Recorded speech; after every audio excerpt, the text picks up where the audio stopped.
You ever get that nagging feeling like you're just not doing enough or you're just falling behind? We've all been there. And today we're talking about why that feeling might be directly tied to your phone. I recently went on a hike with some new friends and was reminded that real connections are messy, human, and a million times more valuable than anything you'll see in that feed. Today we're taking a look at why it may be time for a social media detox, not just for me, but maybe you too. This conversation isn't just about deleting apps, it's about giving you back your peace of mind and your time. We'll give you the tools you need to stop comparing yourself to others and start building a life that feels authentic and rewarding. Stick around.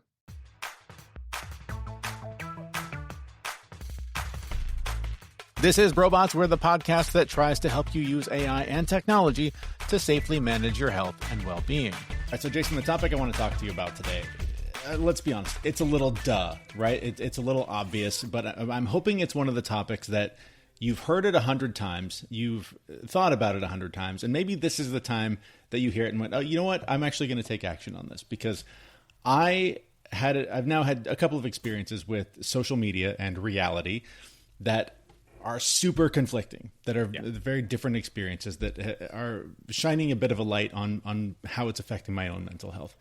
I'll start with a couple of weeks ago. I went on a hike with a couple of sort of new friends who I don't really know super well. So just went out in the woods, hung out with these guys for a few hours. And it was so interesting because the conversations we were having were, we're relatively the same age, relatively the same, socioeconomic position in life, talking about how hard it is to buy a house, how hard it is to get by. Prices are really expensive for everything, like how hard life is, just the day-to-day grind stuff. And it was oddly comforting and reassuring to be like, God, I don't feel so alone in my struggles to get by and do all the things. Contrast that with, what I see as I'm flipping through social media or whatever. The constant grind of, bro, you should be crushing it. And here's the 7 prompts you are away from being an overnight millionaire. And if you're not doing this, you're lazy. And if you're not doing this, you don't care enough. If you're not doing this, you're too distracted. You're not focused on the right things. And when I look at that shit, it speaks to me and it makes me feel like I'm not doing enough. It plays on all of my mental health weaknesses and all of my gaps where I don't feel confident, where I feel a lot of shame about things that I wish I could do better. But it was such a contrast to hanging out with real people saying the same things that I think when I'm not, being fed garbage information. And so it was a really strong reminder that of something we talk about here all the time, that if you want to be less influenced by all this shit, just unplug and go outside and go do something else. And I did. And this was even echoed last night. I went out to a show, like a Broadway type show. And as we were waiting for the curtain to open, I looked around the crowd and everyone is just scrolling and Pinterest, Facebook, Instagram, TikTok. That's all everyone's doing. We are not bored anymore. We are just filling our brains with this crap. And I just looked around and I thought, if everyone is having the same experience I am, where sure, they're in this social experiment, but they're sitting next to other human beings. And instead of engaging with them, going to the device, it's no wonder we have a mental health crisis, in the Western world and around the world, because we're so glued to these things. And when I look at it and I think critically about the stuff I'm looking at, there's no value in it. There is so little entertainment value, so little of what the helpful information is actually helpful. And it just was a huge wake up call, a huge reminder for me that I'm too sucked in. I'm too drawn to these things. And I give myself all the excuses in the world of, oh, well, I have this podcast. I need to be sort of engaged and need to know what's going on. I need to be informed. And so I give myself all these outs and reasons to continue to use it. But man, 3 hours in the woods did more for my mental health than any researching for anything we talk about in the show has done in months. So I just wanted to sort of open this up by talking about the fact that, we offer this as advice all the time. I took my own advice. I got out in the woods and man, did I feel better. And so I hope somebody hearing this just goes I keep thinking that too. I need to delete those apps. I've been talking about it. I've been thinking about getting rid of them, looking less, setting limits on them, whatever. Do it. Because, oh my God, from my own anecdotal experience, it made a massive difference in the way that I was feeling. Yeah. So, to get that kind of endorphin rush, uh, we used to have to like hunt bears or like gather fruit. like like the reason why it's there is because the reason why we had the reaction we do to social media is because it's an immediate chemical and emotional trigger. Mm-hmm. And the social media companies know this, and they know that we're addicted to it, and they know that we're waiting for it because they're waiting for that next like or that next little thing that we can pull in, or we can share this to our feed or drop these things across because we get excited about these, really microdosings of different chemical responses that mirror some of the shit that we evolved from. So it's fucking cool, right? Like it's neat because you can get this kind of relief and excitement from it. And we've been doing this for a long time. Like TV has done this for a long time. Like it's not a substitute for reality, but we use it quite a bit as that, which is how the human experience works. And since we're social creatures and we've evolved to live in social dynamics and social hierarchy, anything that goes through and reinforces our beliefs in tribe and unification and ownership is something that gives us even more relief and feels like we're more included in these things. And we get this FOMO piece where if we're not paying attention to this, am I going to miss something that goes by where I'm not going to be included as part of the tribe because I just don't know?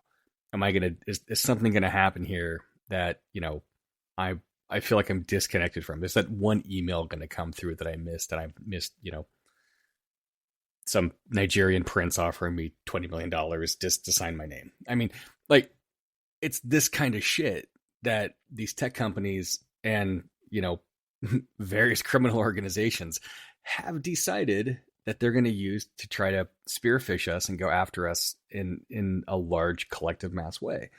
And they do it to try to attract our eyeballs, to try to get advertising revenue, because again, like we said, you're the product.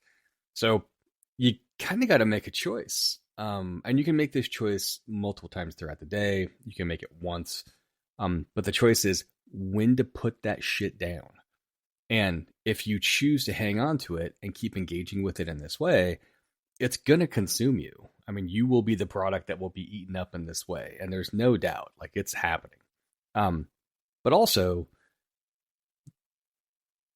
we have to stop thinking that what we're doing, what we're interacting with, how we're handling these pieces has any real bearing on the universe. Because it doesn't.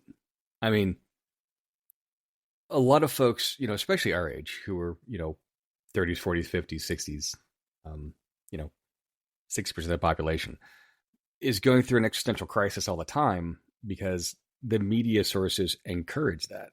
We're trying to find our identity, who we are, how we lock into those places.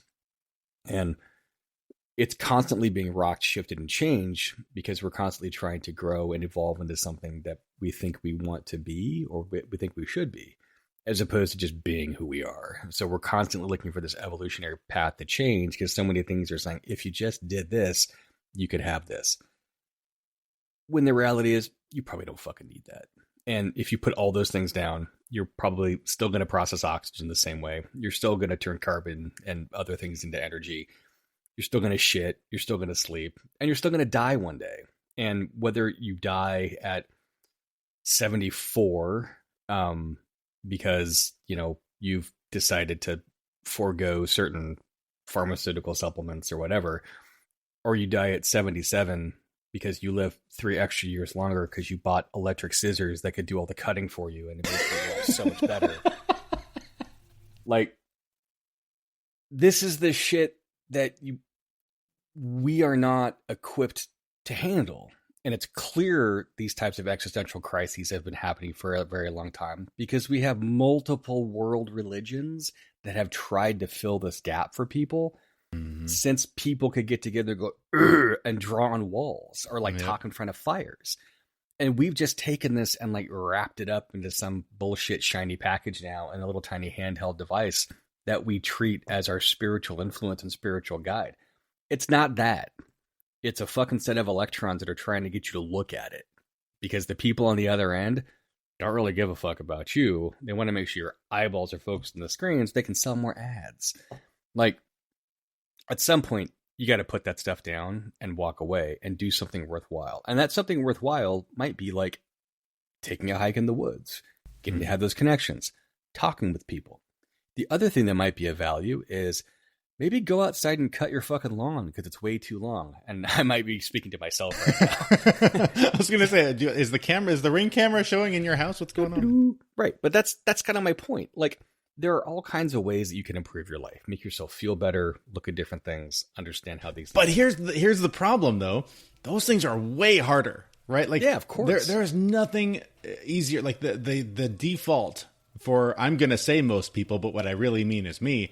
When my brain is tired from working and parenting and all the things that I've needed to do all day, oh my God, there's nothing easier than I'm just going to stare at this thing. I'm just going to look for a minute. I'm just going to catch up, see what's going on. 2 hours later, an hour later, whatever responsibilities I've completely neglected because I just wanted to turn my brain off for a minute.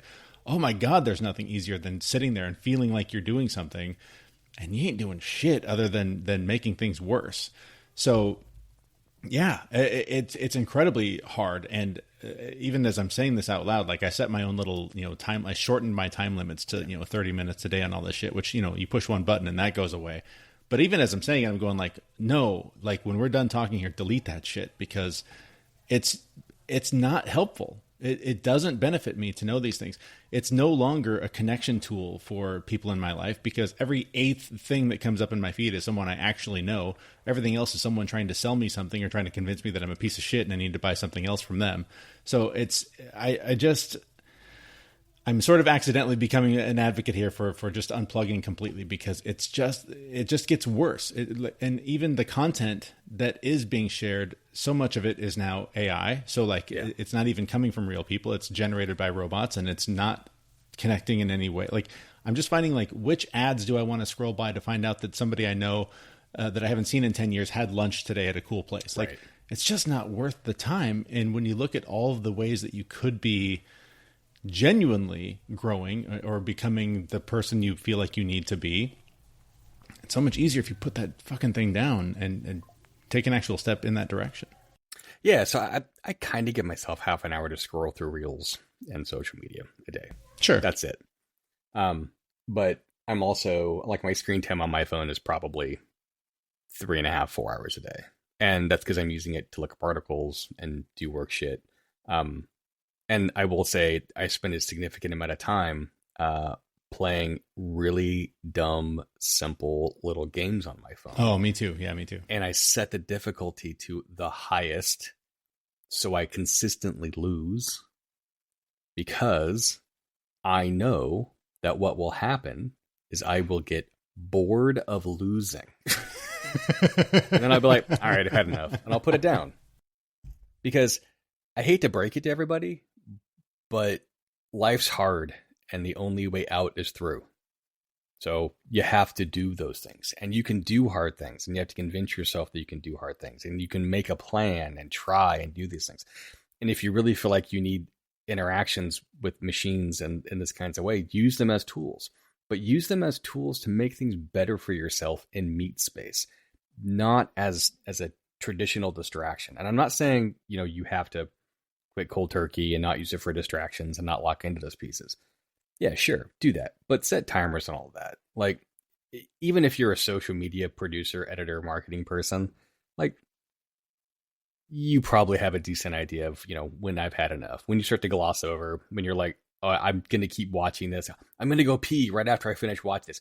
As soon as that runs through your brain, I'm going to hold waste in my body for a prolonged period of time so that I can finish watching this whatever cat meme fucking boner pill, whatever the fucking thing's going on. Right. You've gone too far. Put it down. Like, throw it on the ground. They're very resilient.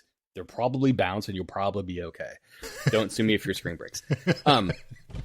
But like the whole thing is like, you can't sit there and let me rephrase that. You can sit there and doom scroll, or you can sit there and use these things as an effective way to try to do something better for yourself. But you have to decide what's better for yourself. And we bitch a lot about ChatGPT trying to create intent and trying to put these things into play. You know what a really great use is for that? Go through and say, here are my goals. Here's what I want to try to accomplish. Can you help me scope and narrow these things in and tell me what steps I need to take to make these things happen? Yeah. Cool. when you have that free time, open that window up and look at it and say, am I doing this? Am I doing that? Am I doing this? And if you're not, well, then fuck off, because you're doing it wrong. And you know it, and it's cognitive dissonance, and we push ourselves to try to meet certain goals and expectations, but getting distracted is really, really easy along the way. So choose. It's hard. Yes, it is. But it's probably not as hard as holding a shit in so you can you can finish watching some dumb video. You're like, oh, it's only another minute and a half. I can make it. And then like running to the bathroom. Oh, plus you're doing it wrong. Come on, multitask. Take that shit in the bathroom. There is that. It's funny. So I was on a big video conference with a tech leader. And there were like 100 some odd people. And he's like, I want to encourage everyone to turn their cameras on. Everybody, absolutely. I don't care if you're walking around the house. I don't care if you're getting coffee. I don't care. He goes like, unless there's a legitimate reason to be off camera, let's have everyone's faces on here. And then he goes, there is an exception. He goes, because I am an old man and I have to pee. And sometimes I have to do that in the middle of a meeting. So I will, put my face on nothing, sure, and mute the microphone, which, I'm thinking of just changing that splash page in all of my conference call materials to I'm peeing as opposed to a picture of my face. Quite possibly peeing. Because that's real life. Because that's how things happen. And if we're going to have this entirely invasive world with cameras everywhere, fine.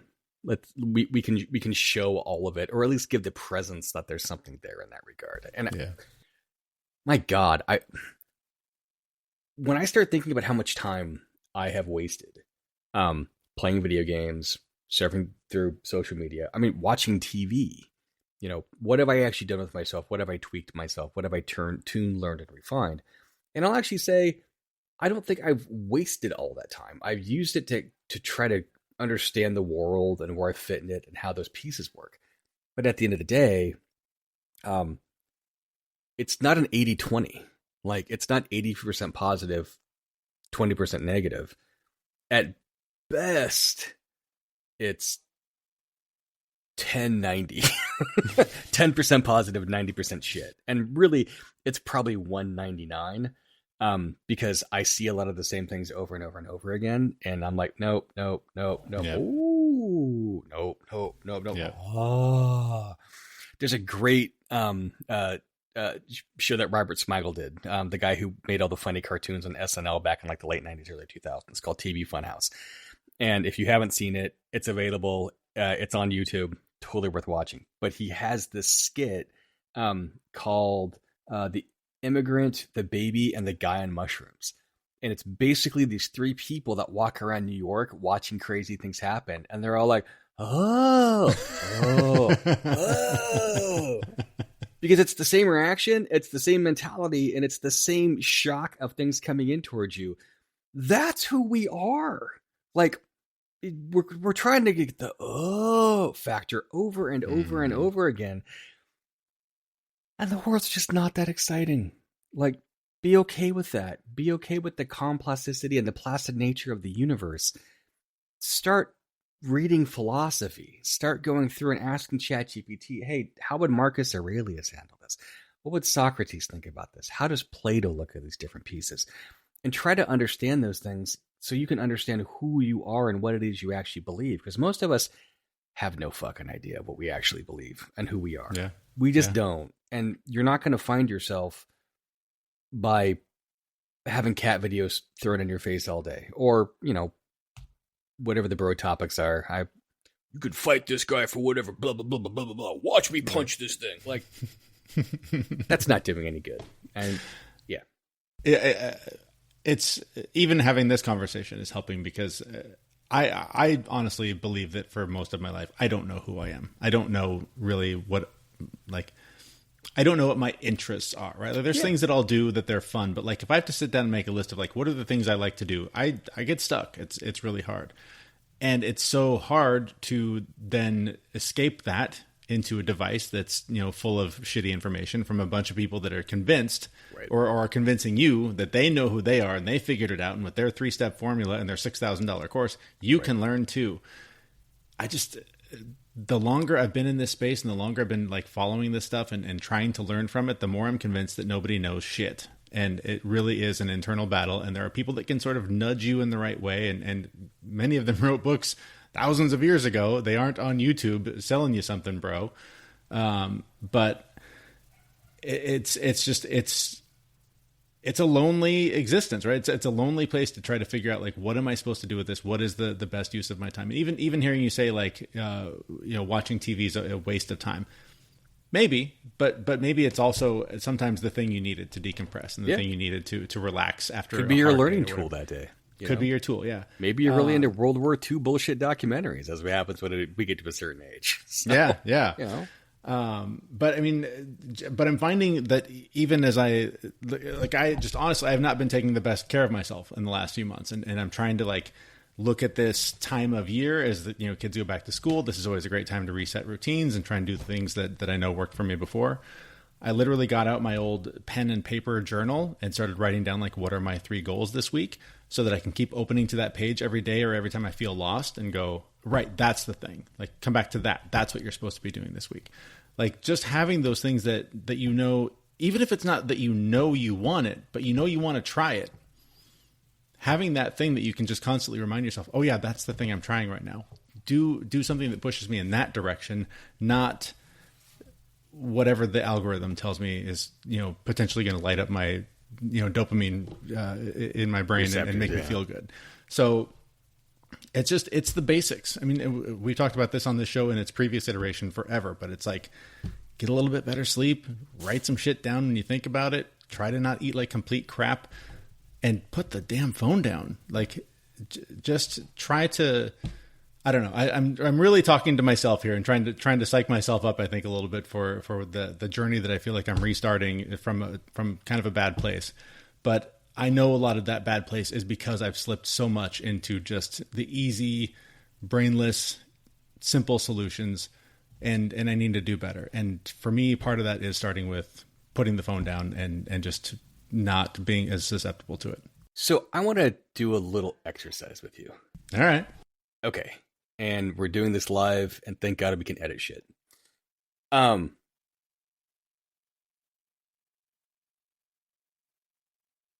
Do you believe you have a purpose in life?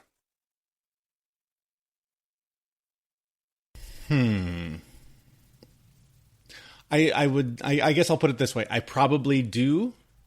I don't know that I know, like, I don't know. That it's a complex question. The purpose that I've given myself, or the one that I hold on to the most, is trying to raise good kids and try to be there for my kids. That's the driving force of my life. Mm-hmm. Yes. So you have given yourself a purpose. Right. Okay. Did anyone tell you that life's supposed to have a purpose? Oh, sure. Lots of people. Right. Did any of them have that? Did any of them say that your purpose is to make sure that you raise other great little versions of yourself? I don't know that anyone said that explicitly, but I think somebody asked me and I picked that out and they went, cool, go with that. Yeah. If you were not able to have children, what would your purpose be? The other one that I've always sort of subscribed to is trying to be helpful to people. Who told you to do that? Probably me. We have a lot of signals coming at us all the time, telling us who we should be, telling us who we need to be. We evolved in a culture where human beings had a utilitarian nature in everything that they did. Our tribes had to have certain things happen. Men had to go get meat. Women had to go get vegetables and maintain things while they were around, the cave or the campfire, wherever they were. And we've evolved since then. We turned into hunters. We turned into farmers, people that manage livestock. We've created industrialization, all these pieces. But the things that are still nascent in us is the need for us to have a purpose so that we're not rejected from the tribe. Because if you suddenly can't hunt and you are making things slow with nomadic people, they're probably not going to carry you. You're probably going to get left behind, and you're probably going to be alone, and you'll probably die or be eaten by a bear or whatever else is out there. That has never gone away, and it will never go away because it's part of this back part of our brain, that lizard part of our brain, the limbic system that tries to keep us intact. Fighting that urge, that need, that desire is not easy. And the people that make these tools know that, and they focus on that, and they try to trap you into believing those things. I think everybody can probably use a heavy dose of philosophy, a heavy dose of self-realization, but more importantly, a heavy dose of the idea that everything that we're saying, everything that we're doing is all made up by other little monkeys just like us. Shit ain't fucking real. Yep. Like there's no fundamental component to the universe that suddenly collapses and disappears if humanity is completely and totally wiped out of existence. If we decided to annihilate ourselves in nuclear holocaust, the rest of the universe won't give a fuck. Unless by chance, all the funny cartoon sci-fi is right and they're using us as entertainment while they watch us go through and struggle through our own reality. Right. Right. I mean, I guess that's a possibility. I'm not going to say that's not possible, but I doubt it. And more importantly, I don't fucking care. If I'm the punchline to some alien asshole out there as they're watching this stuff, trying to see these things and live vicariously through my pain and suffering, fuck those guys. More importantly, I don't have to be what anybody says I have to be. What I have to do is process oxygen into carbon dioxide until I can't, and then I die. That's what I have to do. I don't have to do anything else. Not a bit. I don't have to hold my waist in my body so I can watch a more cat video. I can piss in the chair if I really want to. We make choices all the time as to the things that we're going to do and how we're going to affect ourselves. Easy choices are just that. They're easy. But it's like anything else you're going to consume. It's really easy to go to McDonald's and get a cheeseburger and French fries because it's right there. But it's probably not that healthy for you. And if you spend a little time and went to the store and bought yourself stuff to make a salad, even if it's a taco salad, fine. Put something together, put some effort into it, and what you'll wind up getting out of it is a bit more. And just keep tweaking, tuning, and refining your life to be that, to get what you actually want. And look, man, I'm 50 years old, and I still don't fucking know who I am. I still don't know what I want to be when I grow up. I change jobs every 2 to 3 years. I've switched entire industries. At my core, and my core being of who it is that I want to be and who it is that I think I should be, I'm just like you. I want to be a great husband. I want to be a great father. I want to be kind to others, and I want to try to help people get through problems. But there's also a part of me that wants to be a punk rocker Gen X kid who smashes people in the mouth and fight the authoritarian systems that are out there. Try to outsmart people because I've got an ego and I want to do these things. But these are all motivators when you start to actually really examine them and actually be really self-critical and try to dive into those pieces. And I start asking myself, well, why the fuck do I want this? It's like, oh, okay. So, I've done years of talk therapy and I can go back there and I can go, oh, I have this hyperinflated ego because as a kid, I moved around way too much. And the only way that I actually get respect and I get the shit kicked out of me was if I walked in and, either picked a fight with the biggest guy out there, which probably could be punched in the face, or if I became funny and smart and could try to outwit people. So I went with the latter for the most part. And it worked. And that didn't mean that I didn't have to go and fight kids growing up, because I did. And it wasn't a pleasant experience to get the shit kicked out of me. So then I had to go and, learn how to wrestle. I had to learn how to play football and create this whole different piece of me. I'm not a thing. I'm not a identity. I'm multiple pieces. I contain multitudes and I change over time and I grow and evolve. And trying to become the actualization of the person that I want to be and who I want to be moving forward is not easy. And it's constantly refining and it's constantly getting tuned. And I'm constantly updating these pieces. And I can make snap decisions. I can go, okay, I've decided not this today, now this, and stick on that path. And I can course correct and move and maneuver and shift and change. You're not going to put me in a box that's effectively going to contain who I am. The only guardrails on me are in here. I choose to put those up, and they don't always work. Sometimes they do, sometimes they don't. Sometimes they have different levels of effectiveness on me, and they make me look at things and get reflective and start moving backwards and thinking through these problems in different ways. If we let the media and the things that are around us influence us too heavily, we stop trying to be who we are, and we start trying to be who they tell us we should be. And you don't have to be that. And also, you don't have to feel bad when you don't fucking live up to their goals and expectations. That's the biggest thing. The only person that you should really be trying to please is yourself. And you should also be really fucking forgiving with yourself. And you got to be able to look at yourself not as the adult that's running around trying to make shit work, but when you look in the mirror, you got to see that kid. You got to see that kid that doesn't know where they're going, that's smiling, trying to make the best of situations, trying to learn, trying to discover, and trying to grow. Lean into that. Be young. Have neuroplasticity. Try things. Break things. When you hurt people's feelings, say, I'm sorry. Let me try to fix this to make this better for you. When you do something great for somebody, don't walk around waiting for a pat on the back. Just go, cool, glad I could help, and move on. It's this level of humbleness, humility, all these pieces that most of us are missing, because we sit around on little tiny devices saying, look at me, look at me, look at me, thinking that we need to be one of those also. You don't. You don't need to be that. As I'm saying this on a podcast, talking to myself, looking at myself on reflection, I'm telling you, you don't have to be that. You don't have to be us. You don't have to be anything. You don't have to be a football player. You don't have to be president. You don't have to be a cop. You don't have to be a lawyer. You don't have to be a rock star. You don't have to be any of that. Life is supposed to be about the journey and experiencing things. And you don't get a whole lot of time on this dumb little rock that we're on. So go out and experience things on your own. Touch things, smell things, listen to real things, not headphones plugged into your ears, not virtual reality headsets. Life is a lot better than 4K.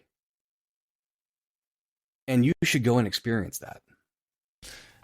It's funny that this is where our conversation ended up. My therapist is trying to get me to work with what she calls radical acceptance, and particularly with regard to the depression I've lived with my whole life. Yeah, and she wants me to try to consider, what if I could just accept that is who I am, and I don't have to be anyone else. And when I'm in the throes of it, I don't have to be anything else or anyone else to anyone else.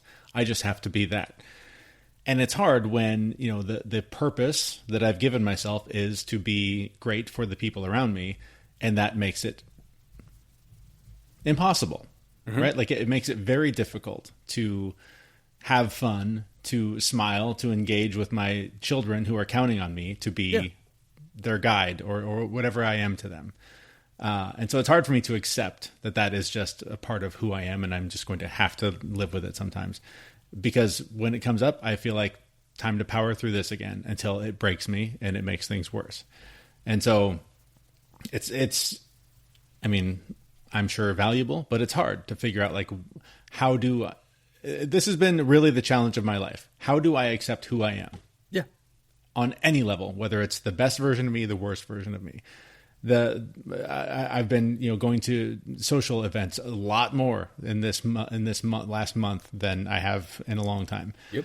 And I'm trying to practice that radical acceptance of, like, I don't have to be the funniest guy in the room. I don't have to have a one-liner. I can sit here and fucking be quiet and just enjoy the show. I don't have to be anyone else. And there's a certain amount of stress that comes with that, but there's a ton of relief that comes with it, because I'm trying, like moment to moment, I'm telling myself, you don't have to say anything. You don't have to be anything other than just in the room right now. And you don't even have to be that, but like, that's where you are. And it's hard, man, because I mean, in some way I've always been surrounded by big egos. I've been surrounded by people that feel like I've been surrounded by people that feel like they need to perform and win people over. And so socially, I adopt that and go, oh, that's what I'm supposed to do. That's what other people do. That's what I'm supposed to do too. And I'm trying to get to a point where I'm like, maybe I don't. I mean, even just being transparent here and going way long with this episode, walking over here today, I was like, fuck, I've got to go perform. I've got to go record something that hopefully entertains somebody. And part of me went, you don't have to. Nobody's making you do this. You could literally stop right now and never do this again. But I do enjoy, like, I feel 100% better than I did an hour ago when we started recording. So like, it's hard for me in those places to remember I'm going to feel good when I'm done. And that's enough. Even if nobody, not one person ever hears this, I feel better now than I did an hour ago. Is that reason enough to keep doing this? And for the last 20 years of my life, the answer has been yes. I'm going to do a very simple example. So for those of you watching this will make a lot of sense. I am holding in my hand a multi-tool. This multi-tool contains magnitudes, different things. I can, just like this, I can use it to like hammer nails in. I can go this way to drop things in. I can put it in my hand and it makes my hand like I'm holding, a roll of quarters in there. I can also open it up. I can use these little plier things to do different things. I can use these little knifey things to do different things. Screwdrivers, multiple different blades, files, a little tiny saw, a little tiny blade here for, I don't know, pulling my nails apart. Like, there's all these different things. A beer bottle opener. I can take these things, twist them, turn them, and use them in all kinds of different ways. You're this, and then some. We are all one of these. We have multiple different ways to assign purpose and value, but ultimately speaking, these are tools, and you can twist them and turn them and use them to your advantage. Yes, you have anxiety. Yes, you have depression. Yes, so do I. We all have those things. And it's, as much as we don't, as much as people try to, depression brag these days and anxiety brag these days and talk about how bad their shit is. Yeah, we all have that. That's who all of us are. That's what we are. We have these same chemicals. But it's not all you are. You're all these other things, and you can use them for great purposes. Depression and anxiety is fantastic. The reason why we have anxiety is to make sure that we get up and do the things that we need to do so the saber-toothed tiger doesn't fucking eat us. Like, there's a biological reason why this happened. Depression. Yeah, depression definitely happens because that's the thing that people want to try to run from when you're talking about difficult social situations, because it's supposed to be a reminder marker, to not let certain things happen so you don't get sad. It's okay to be anxious. It's okay to have depression. It's okay to have joy. It's okay to have shame. It's okay to have guilt. It's okay to have all of these things because you contain multitudes and you can tune those things and you can tweak them to your advantage. And sometimes they're going to be overwhelming. And sometimes you're just going to need to go sit in a box and go, I got to give myself a little bit of a timeout so I don't fucking murder everybody around me. Like, that happens. Did you look at my calendar? Because that's what I've got scheduled today. Oddly enough. Me too. Bury another body. No, I meant just to put myself in timeout. No murders planned. Just putting myself in timeout this afternoon. Oh, so none planned, just happening dynamically. Yeah, if it happens accidentally, that's completely out of my control. Yes, I totally get that. No, but that's kind of my point. Like, you're not going to schedule your life like this. Like, there are things you can do, events you can plan, but when you show up as you in whatever state you are. And that state might be this, that state might be this, that state might be fucking blah. If you're just listening, he's playing with his multi-tool again. Yeah, yes, I'm playing with my tool. But the point is that you can be anything at any given point in time. You contain multitudes. You contain things inside of you that other people can or can't see, and that you probably can't see. And you get to decide which piece you bring to any given point in time. Now, I'm not suggesting that, when your kids aren't feeling well or they're hurt and you're anxious and depressed, that you go hold up in the corner and don't do things. that would be antithetical to the person that you are and the individual that you want to be and against your goals. And like I said, sometimes the only way out is through. That applies here also. But also, sometimes you gotta hole up and you gotta recover and you gotta regroup and you gotta recuperate from the different things that have been thrown at you. And that means going back through and planning and finding a new way back through that, because it's a puzzle and not all the pieces are easy to understand. You don't have all the edges available for you. And sometimes when you put the pieces in place, the message that it spells out is go eat a dick. You just have to accept that that's what the world is sometimes. Like, it's not fun. It's not great. And you just kind of keep playing the game. But the only person you're really competing with is yourself. You're not competing with others, and you're just competing with your own ego to see if you can actually see the world for what it actually is, as opposed to the bullshit, myopic glasses that we wear all the time to try to interpret society through somebody else's lenses. Because that's what we do when you're on social media all the time. You're not looking at the world through your eyes. You're looking at it through somebody else's. And these motherfuckers have $ cataracts written all over it, and they are blocking you from being able to see the rest of the world. So fuck those guys. Don't be who they want you to be. Be who you want to be. Be weird. Be different. Be more. Be your multitudes. And do it every fucking day. Except for days where you don't want to, and some days lay around on the couch and don't do a goddamn thing and eat a box of bonbons and watch TV and doom scroll for as much as you want. But then come back to the fact that you get to make these choices and you get to be what you want to be. I got nothing else. That's a perfect way to end this episode. I think we'll leave it there.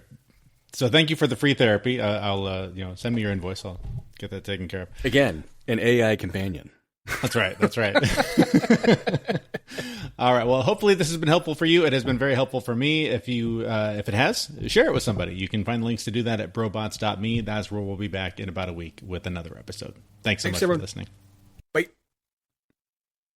We know this podcast is amazing and it doesn't seem to lack anything, but we need a legal disclaimer. Prior to implementing anything discussed in this podcast, it is your responsibility to conduct your own research and consult your physician. You should assume that these knuckleheads don't know what they're talking about, and they're not liable for any physical or emotional issues that occur directly or indirectly from listening to this podcast. Life doesn't pause when you're sick. Vaccines against respiratory illnesses can help protect you and give you more playtime with your best friend. Depending on age and health status, vaccinations for flu, COVID-19, RSV, or pneumococcal infection may be recommended. Vaccines can help keep you from having a rough time. Learn more at cveep.org/vaccines-protect. Brought to you by the American Lung Association and CVEEP, fighting infectious respiratory disease.